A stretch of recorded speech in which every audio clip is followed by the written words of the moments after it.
Perencanaan usaha. A. Peluang usaha. Negara Indonesia yang sangat luas daerahnya, yang terdiri dari ribuan pulau dan beragam suku. Bangsanya mempunyai kekayaan alam yang melimpah dan bermacam-macam budayanya.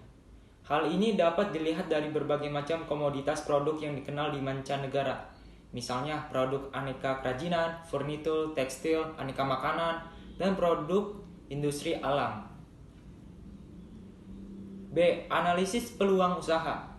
Menganalisa peluang usaha pada produk kerajinan dimaksudkan untuk menemukan peluang usaha produk kerajinan yang dapat dimanfaatkan, serta untuk mengetahui besarnya potensi usaha tersedia dan berapa lama usaha dapat bertahan. Analisis peluang usaha dimaksudkan untuk menemukan peluang usaha dan potensi usaha yang dapat dimanfaatkan, serta untuk mengetahui besarnya potensi usaha yang tersedia dan berapa lama usaha dapat bertahan. Analisis SWOT adalah suatu kajian terhadap lingkungan internal dan eksternal perusahaan. Analisis SWOT pada usaha produk kerajinan didasarkan pada asumsi bahwa strategi yang efektif adalah dengan memaksimalkan kekuatan atau strength dan peluang, serta meminimalkan kelemahan dan ancaman. Analisis ini didahului oleh proses identifikasi faktor internal dan eksternal. Untuk menentukan strategi yang terbaik, dilakukan pembobotan terhadap tiap unsur SWOT berdasarkan tingkat kepentingan. Analisis SWOT digunakan untuk mengetahui langkah-langkah yang perlu dilakukan dalam pengembangan usaha. Sebagai alat penyusun strategi, analisis SWOT didasarkan pada logika yang dapat memaksimalkan kekuatan dan peluang, tetapi secara bersamaan dapat menimbulkan kelemahan dan ancaman. Analisis SWOT dapat menentukan strategi pengembangan usaha dalam jangka panjang sehingga arah tujuan dapat dicapai dengan jelas dan dapat dilakukan pengambilan keputusan secara cepat. Analisis SWOT dilakukan dengan mewawancarai pengusaha dengan menggunakan kuesioner. Hal-hal yang perlu diwawancarai seperti aspek sosial, ekonomi, dan teknik produksi untuk mengidentifikasi faktor internal dan eksternal yang mempengaruhi keberhasilan usaha. Ada beberapa langkah yang perlu diperhatikan dalam menganalisis peluang usaha. Yang pertama adalah analisis kelayakan usaha. Analisis kelayakan usaha itu bagaimana menganalisis apakah peluang usaha dapat dijual, berapa biayanya, dan apakah menghasilkan laba atau menguntungkan. Untuk itu ada beberapa langkah yang harus dilakukan sebagai berikut. Yang pertama, analisis kelayakan teknis. Analisis terhadap teknis proses pembuatan suatu produk usaha tertentu. Yang kedua ada analisis peluang pasar. Analisis terhadap pasar untuk menemukan pasar yang menguntungkan. Memilih produk atau kerajinan yang dapat dijual. Menerapkan teknik pemasaran yang baik dan merencanakan sasaran pelanggan. Yang ketiga adalah menentukan jumlah pembelian potensial dalam tiap-tiap segmen pasar.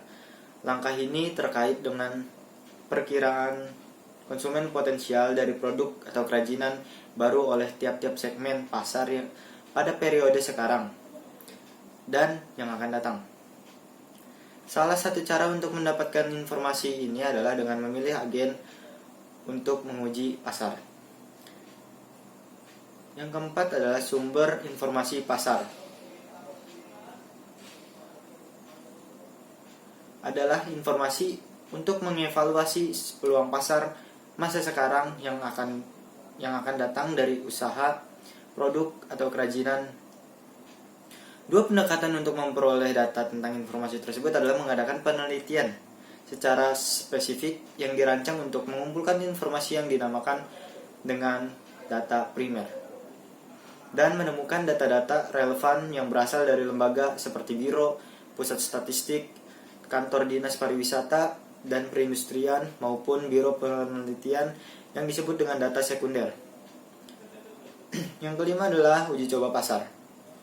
Uji coba pasar cenderung menjadi teknik riset yang utama untuk mengurangi risiko yang ada pada usaha produk atau kerajinan baru dan menilai keberhasilannya. Metode yang digunakan adalah pemeran pedagang menjual pada sejumlah konsumen terbatas dan menggunakan uji coba pasar di mana penerimaan calon pembeli bisa diamati dan dianalisis lebih dekat. Uji coba pasar juga memberikan kemungkinan peluang dalam pemasaran, distribusi, dan pelayanan. Yang keenam adalah studi kelayakan pasar. Walaupun studi kelayakan pasar bagi usaha baru cenderung memakan waktu yang banyak dan merupakan tugas yang rumit, tetapi wirausaha baru perlu untuk melakukannya. Studi kelayakan pasar akan dapat mengurangi resiko kerugian dan kegagalan usaha produk kerajinan. Yang kedua, tadi setelah yang pertama, yang kedua adalah analisis kelayakan finansial. Analisis kelayakan finansial adalah landasan untuk menentukan sumber daya finansial yang diperlukan untuk tingkat kegiatan tertentu dan laba yang bisa diharapkan. Kebutuhan finansial dan pengembalian atau return bisa sangat berbeda bergantung pada pemilihan alternatif yang ada bagi usaha baru. C. Evaluasi peluang usaha. Ada banyak cara bagi wirausaha untuk mengembangkan ide peluang usaha. Di antaranya adalah memberikan kebebasan dan dorongan kreativitas pada pengrajin atau karyawannya. Pengembang ide harus dilakukan secara terus-menerus agar wirausahawan dapat memenangkan persaingan. Beberapa macam ide yang perlu dikembangkan antara lain: 1. Ide dalam pembuatan produk yang diminati konsumen. 2. Ide dalam pembuatan produk yang dapat memenangkan persaingan. 3. Ide dalam pembuatan dan pendayagunaan sumber-sumber produk kerajinan. 4. Ide yang dapat mencegah kebosanan konsumen di dalam produk penggunaan. 5. Ide dalam pembuatan desain, model, corak, dan warna produk yang disenangi konsumen. Setelah tahapan analisis peluang usaha, seorang wirausaha memilih jenis usaha yang ingin dikembangkan melalui proses analisis yang cermat dan matang. Tahapan ini biasanya disebut evaluasi, dengan berbagai macam faktor yang menjadi dasar pertimbangannya, yaitu 1. Faktor keuntungan. Jika setelah diperhitungkan ternyata tidak memberi keuntungan memadai, sebaiknya pilihan bersangkutan dibatalkan. 2. Faktor penguasaan teknis. Cara pembuatan produk perlu dikuasai atau dipelajari dengan baik oleh para karyawan dan pengrajin. 3. Faktor pemasaran. Harus diteliti kemungkinan pemasaran dan prospek pemasarannya di waktu mendatang. 4. Faktor bahan baku. Bahan baku merupakan faktor penting yang ikut menentukan tingkat harga pokok dan kelancaran proses produk usaha. 5. Faktor tenaga kerja. Hal yang perlu dipertimbangkan adalah tersedianya tenaga kerja yang murah dan kemungkinan untuk memenuhinya baik jumlah, keahlian maupun jasa. 6. Faktor modal. Perlu dipertimbangkan kesesuaiannya antara modal yang disediakan dan kebutuhan jenis usaha yang dibutuhkan. 7. Faktor resiko. Tingkat resiko yang akan ditanggung perlu dipertimbangkan dengan besar keuntungan yang akan diperoleh. 8. Faktor persaingan. Perlu dipelajari situasi yang akan terjadi dan disesuaikan dengan kemampuan menghadapinya dalam hal modal maupun pemasaran. 9. Faktor fasilitas dan kemudahan. Fasilitas yang dibutuhkan untuk operasi usaha dan kemudahan penyediaannya menjadi pertimbangan. Kemudian yang mungkin dapat diperoleh dari pemerintah seperti pajak. 10. Faktor manajemen. Pertimbangan penting lainnya adalah produk pengelolaannya yang paling sesuai dan bagaimana kemampuan pengusaha untuk mengolahnya. Hal ini sering diabaikan dalam mendirikan perusahaan kecil. Faktor lain yang perlu menjadi pertimbangan adalah peraturan pemerintah, perizinan, pertimbangan etis, lingkungan, dan sebagainya. Evaluasi peluang usaha.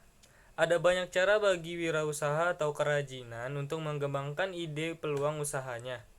Di antaranya adalah memberikan kebebasan dan dorongan kreativitas kepada pengrajin atau karyawannya.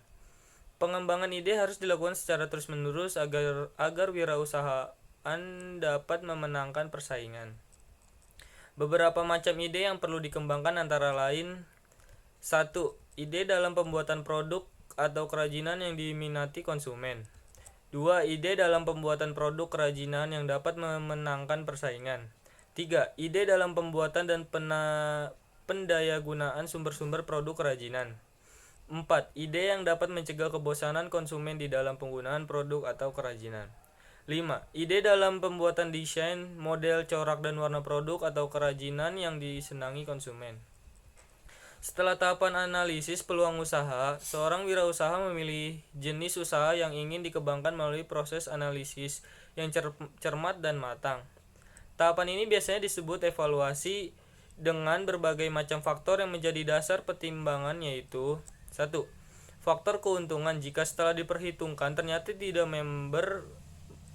keuntungan memadai, sebaiknya pilihan bersangkutan dibatalkan. Yang kedua, faktor pengusaha teknis. Faktor pengusahaan teknis. Cara pembuatan produk atau kerajinan yang perlu dikuasai atau dipelajari dengan baik oleh para karyawan atau pengrajin. Ketiga itu ada faktor pemasaran. Harus diteliti kemungkinan pemasaran dan prospek pemasarannya di waktu mendatang. 4. Faktor bahan baku. Bahan baku merupakan faktor penting yang ikut menentukan tingkat harga pokok dan kelancaran proses produk usaha atau kerajinan. 5. Faktor tenaga kerja. Hal yang perlu dipertimbangkan adalah tersedianya tenaga kerja yang murah dan kemungkinan untuk memenuhinya, baik jumlah, keahlian maupun jasa. Faktor modal. Perlu dipertimbangkan kesesuaian antara modal yang disediakan dan kebutuhan jenis usaha atau kerajinan yang dibutuhkan. 7. Faktor resiko. Tingkat resiko yang akan ditanggung perlu dipertimbangkan dengan besarnya keuntungan yang akan diperoleh. 8. Faktor persaingan. Perlu dipelajari situasi yang akan terjadi dan disesuaikan dengan kemampuan menghadapinya dalam hal modal maupun pemasaran. Ke-9. Faktor fasilitas dan kemudahan. Fasilitas yang dibutuhkan untuk operasi usaha atau kerajinan dan kemudahannya penyediaan menjadi pertimbangan. Kemudahan yang mungkin dapat diperoleh dari pemerintah seperti pajak. 10. Faktor manajemen. Pertimbangan penting lainnya adalah produk pengelolaannya yang paling sesuai dengan bagaimana kemampuan pengusaha untuk mengelolanya. Hal ini sering diabaikan dalam mendirikan perusahaan kecil. Faktor lain yang perlu menjadi pertimbangan adalah peraturan pemerintah, perizinan, pertimbangan etis, lingkungan, dan sebagainya. Jika wirausaha sudah menetapkan jenis usaha sesuai dengan yang diinginkan dan sudah melalui berbagai macam pertimbangan, tugas lain yang perlu diperhatikan dan dipertimbangkan adalah sebagai berikut. Yang pertama, jenis usaha kerajinan yang sesuai dengan hasrat dan minat. Yang kedua, jenis usaha kerajinan yang benar-benar akan membawa suatu keuntungan. Yang ketiga, jenis usaha kerajinan yang mudah mengurus dan mengerjakan. Yang keempat, jenis usaha kerajinan yang mudah memeliharanya. Yang kelima, jenis usaha kerajinan yang produknya disenangi dan dibutuhkan konsumen. Yang keenam, jenis usaha kerajinan yang bahan bakunya mudah didapat. Yang ketujuh, jenis usaha kerajinan yang mendapat dukungan serta perlindungan pemerintah. Dan di bagian D, menciptakan peluang usaha. Yang pertama, ide usaha. Faktor-faktor yang dapat memunculkan ide usaha adalah sebagai berikut. Ya, di dalam tersebut ada faktor-faktor tersebut ada pertama, internal. Faktor internal adalah faktor yang berasal dari dalam diri seseorang sebagai subjek dan atau pengusaha, antara lain yang pertama, pengetahuan yang dimiliki, pengalaman dari individu itu sendiri, pengalaman saat ia melihat orang lain menyelesaikan masalahnya, pemikiran yang muncul dari individu itu sendiri. Yang ada juga faktor dari eksternal. Eksternal adalah hal yang dihadapi seseorang dan merupakan objek untuk mendapatkan sebuah inspirasi usaha antara lain. Yang pertama, masalah yang dihadapi dan belum terpecahkan. Yang kedua, kesulitan yang dihadapi sehari-hari. Yang ketiga, kebutuhan yang belum terpenuhi baik untuk dirinya maupun orang lain. Yang keempat, pemikiran besar untuk menciptakan sesuatu yang baru. Assalamualaikum warahmatullahi wabarakatuh.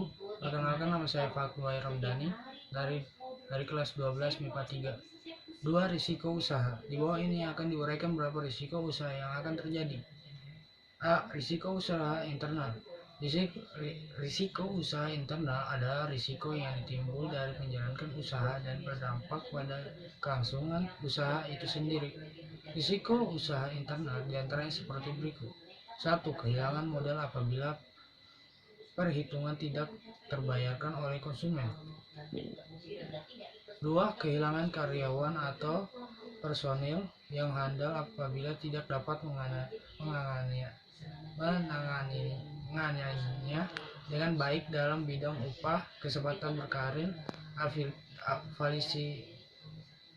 fasilitas kerja, wewenang, tanggung jawab, kebijakan, kesalahpahaman, manajemen internal. 3. Kehilangan kepercayaan konsumen karena tidak mampu memberikan barang yang sesuai dengan kebutuhan dan selera konsumen. Kepercayaan konsumen hilang akibat kesalahan membuat produk pesanan, kesalahan jadwal pengiriman, kesalahan jumlah penagihan, dan kesalahan pelayanan purna jual. Akibat ditinggalkan oleh konsumen adalah kesulitan mencari konsumen baru yang baik dan memiliki loyalitas terhadap produk, merek, dan kualitas. 4. Kehilangan kepercayaan supply atau adalah risiko usaha yang berakibat ditinggalkan oleh pihak luar perusahaan yang menjadi pemasok kebutuhan perusahaan. Kebutuhan itu diantaranya persediaan bahan baku, alat kantor, tenaga kerja. Risiko ini bisa terjadi karena keterlambatan melakukan pembayaran ke pihak penyuplai dan melanggar ketentuan perjanjian kerjasama. Akibat ditinggalnya oleh penyuplai adalah kesulitan mencari pemasok yang baik, cepat, jujur, dan sesuai dengan kualitas perusahaan. 5. Risiko penghentian izin usaha, yaitu risiko usaha yang diberikan oleh pemerintah dengan melakukan pencabutan izin usaha. Pencabutan izin usaha ini dikarenakan melanggar ketentuan izin bisnis yang ada di pemerintah, melakukan penipuan dengan memanipulasi laporan keuangan dengan tujuan supaya tidak membayar pajak, merusak lingkungan hidup, mengganggu keamanan dan kenyamanan masyarakat di sekitarnya. 6.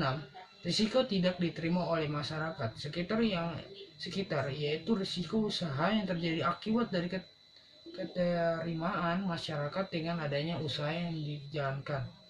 Risiko usaha ini bisa terjadi karena merusak tatanan masyarakat, mengganggu ketenangan dan keamanan masyarakat, tidak memberikan dampak ekonomis bagi masyarakat sekitar, dan lain-lain. B. Risiko usaha eksternal.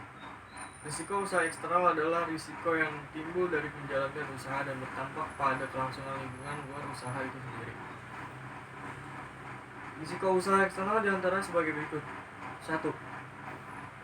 Risiko pelestarian lingkungan hidup adalah risiko usaha yang akan dihadapi oleh wirausahawan dalam rangka melestarikan lingkungan hidup supaya terjaga lingkungan alam, ekosistem, dan habitatnya. 2. Risiko sosial dan budaya masyarakat adalah risiko yang terjadi atas berdirinya sebuah usaha dan berdampak pada lingkungan sosial dan budaya masyarakat. 3. Risiko tanggung jawab sosial perusahaan adalah risiko usaha yang timbul sebagai bentuk kepedulian sosial perusahaan kepada masyarakat dan lingkungan sekitar. 4. Risiko pengolahan limbah adalah risiko usaha yang timbul sebagai akibat dari limbah industri dikeluarkan dalam rangka memproduksi sebuah barang atau jasa.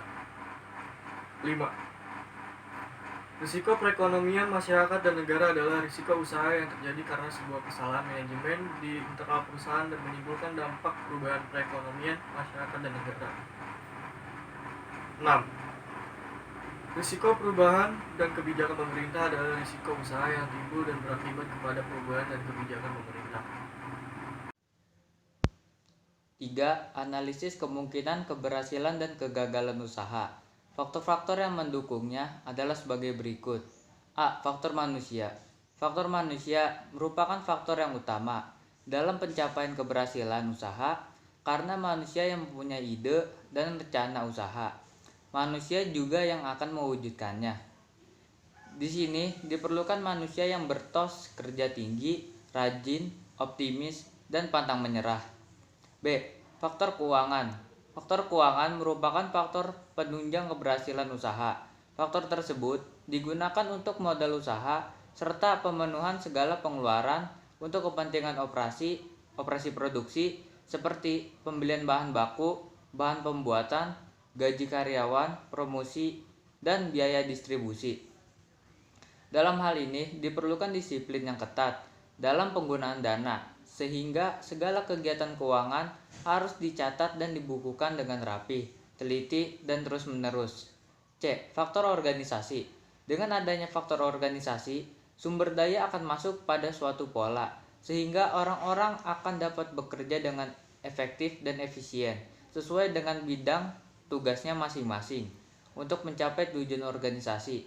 Dengan adanya organisasi, berarti seorang wirausaha dapat 1. Mempertegas hubungan dengan para karyawan, 2. Menciptakan hubungan antar karyawan, 3. Mengetahui tugas yang akan dijalankan, 4. Mengetahui kepada siapa karyawan harus bertanggung jawab. D. Faktor perencanaan. Faktor perencanaan. Perencanaan usaha dapat digunakan sebagai alat pengawas dan pengendalian usaha. Oleh karena itu, perencanaan harus dibuat oleh wirausaha sejak usahanya didirikan, yaitu dimulai dari 1. Merencanakan produk apa yang akan dibuat, 2. Memperhitungkan jumlah dana yang diperlukan, 3. Merencanakan jumlah produk yang akan dibuat, 4. Merencanakan tempat pemasaran produk. Faktor mengatur usaha. Dalam kaitannya dengan kegiatan mengatur usaha yang perlu dilakukan oleh seorang wirausaha adalah sebagai berikut. 1. Menyusun uraian tugas pokok untuk menjalankan usahanya. 2. Menyusun struktur organisasi perusahaan. 3. Memperkirakan tenaga kerja yang dibutuhkan. 4. Menetapkan balas jasa dan insentif.